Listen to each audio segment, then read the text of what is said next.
Today, we're going to be talking about the Zim and why it is not just a mouse and keyboard device, why it is a definitive cheating device, and why even if you say you're not cheating when you use it, you definitely are. But before we get into that, no, it's not a sponsorship. This isn't some sort of gambling junk. I don't actually believe in that. I mean, I know gambling's a real thing, but it's not something that should really be sponsoring things that are watched by underage kids.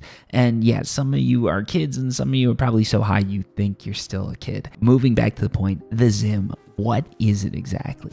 It's a device that allows you to use a mouse and keyboard with the consoles. And yes, the mouse and keyboard are more accurate, but some people claim this isn't cheating.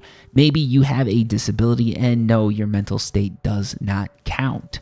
Maybe you have a physical disability and you can't actually use a controller and a mouse and keyboard is just easier for you. There are some people that are in this situation after all. Well, you could just plug your mouse and keyboard into your console directly. What a Zim does, however, is it tricks your console into thinking that you're playing with a controller. There's two reasons this matters. So some games like Rust don't actually allow you to play with the mouse and keyboard. So when a Zim tricks your console into thinking it's a controller, the game is going to say, okay, you can play because you're using a controller, when in fact you're using a mouse and keyboard.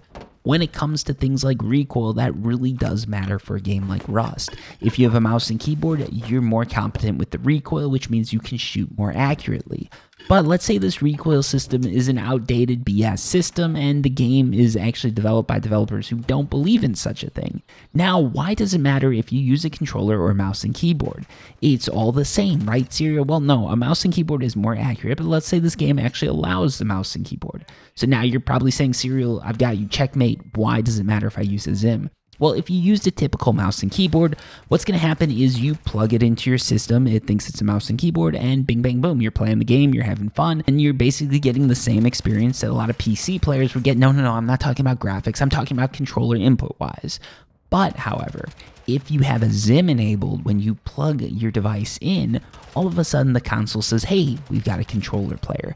Why does this matter? Well, the controller is not as accurate as a mouse and keyboard. Everybody knows this. Some people debate it, but they're just idiots. Yes, a controller is not as accurate. What this means is a lot of games decided to counter this by giving you a bit of aim assist. And by a bit, I mean you can literally snap the heads and shoot.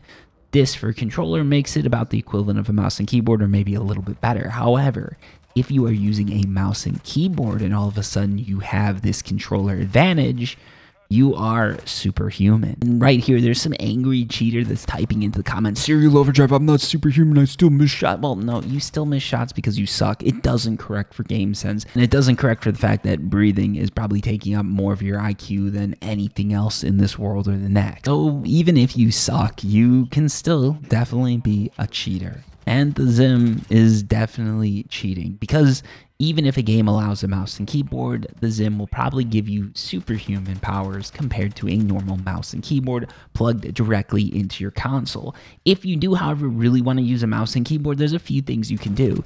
You can buy a PC, and if you're too poor to buy a PC, what you can do is you can buy a mouse and keyboard and plug it into your console. Some games will still allow you to play, and all they're going to do is disable some of the superhuman features that you get when you plug in a controller. This is done so controller and mouse and keyboard players can play together and live in some sort of utopia where they get to teabag each other all day long. Now, go enjoy. Until next time, peace.